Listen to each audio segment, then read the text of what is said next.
Hello everyone, खमा गणिसा। कैसे हैं आप सब लोग? आई होप आप सब लोग बढ़िया होंगे। तो जैसे कि मैंने अपडेट दिया था कि मेरे जो फादर इन लॉ हैं उनकी डेथ हो गई थी 25 नवंबर को, और मुझे पता चला 26 को, क्योंकि हॉस्पिटल में ही थे पापा। और आज उनका, देखो मुझे आइडिया नहीं है ज़्यादा, बट आज 8 दिन हो गए टोटल। हाँ,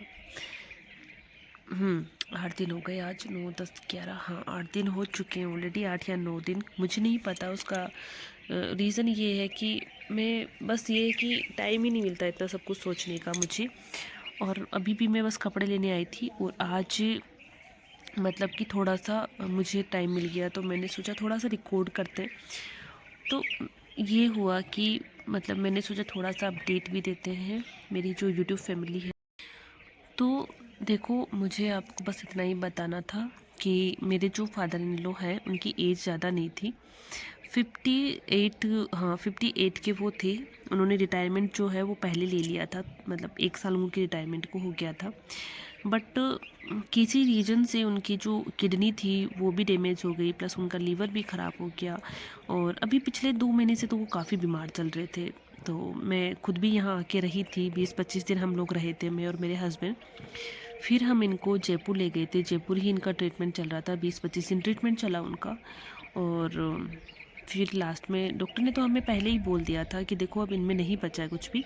बट एक होता है ना, बीमार इंसान होता है, उसको अपन घर पे भी नहीं रख सकते, अपन से देखा नहीं जाता वो परेशान हो रहे हैं। तो हमने खूब इटरनल में लेके गए, सांगानेर वाले हॉस्पिटल में। तो वहाँ पे फिर वेंटिलेटर की बात करी कि वेंटिलेटर पे लेके जाएंगे उनको।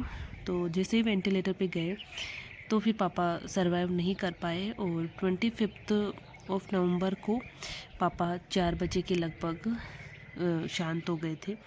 और मेरे हस्बैंड ने मुझे नहीं बताया था, क्योंकि देखो लेडीज़ को थोड़ा अलग मतलब ट्रीट किया जाता है अपने समाज में।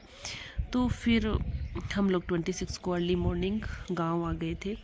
तब से ऐसा ही चल रहा है। हरिद्वार में मेरे हस्बैंड, मेरे जो ननद है, नंदोई, हम लोग जाके आए थे 4-5 जने।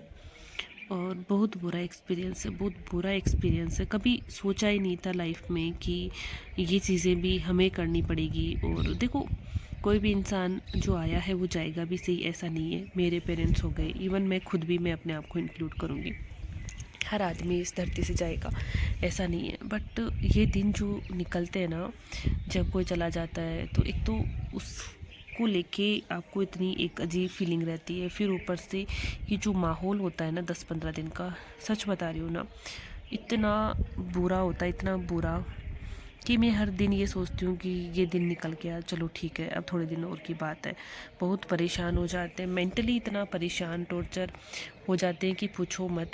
और मैं सोचती हूँ मेरे जो मदर इन लॉ है, मेरी सासू जी, उनकी क्या हालत होती होगी। उन्होंने अपने पति को खोया है, प्लस अब ना उनको एक अजीब सा ट्रीटमेंट दे रहे हैं। इवन जब मैं उनकी बहू हूँ तो मुझे ही इतना अजीब फील होता है कभी कभी। जैसे ये बिंदी हट जाती है, हम जैसे कि हम लोग, मैं और मेरे हस्बैंड है, वो बिना स्लीपर के ही हम लोग रहते हैं पूरे दिन। स्लीपर नहीं पहन सकते हम लोग, साबुन यूज़ नहीं कर सकते, हम कपड़े धोने वाली साबुन यूज़ नहीं कर सकते, हम नहा रहे हैं तो हम साबुन यूज़ नहीं कर पा रहे। बहुत चीज़ें हैं जो हमारे ऊपर रेस्ट्रिक्शन है। इवन हरिद्वार भी मैं गई थी तो मैं नंगे पाँव जाके आई थी।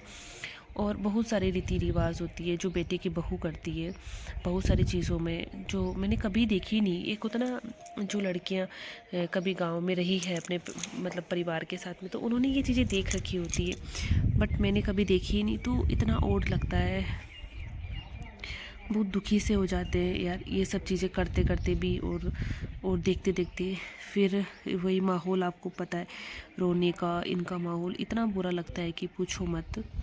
तो बस यही चल रहा है मेरी लाइफ में अभी। और मेरे एग्ज़ाम भी आने वाले हैं, बट एग्ज़ाम का तो देखो ये सीन है कि इस टाइम पे किसी को कोई मतलब नहीं होता आपकी पढ़ाई से।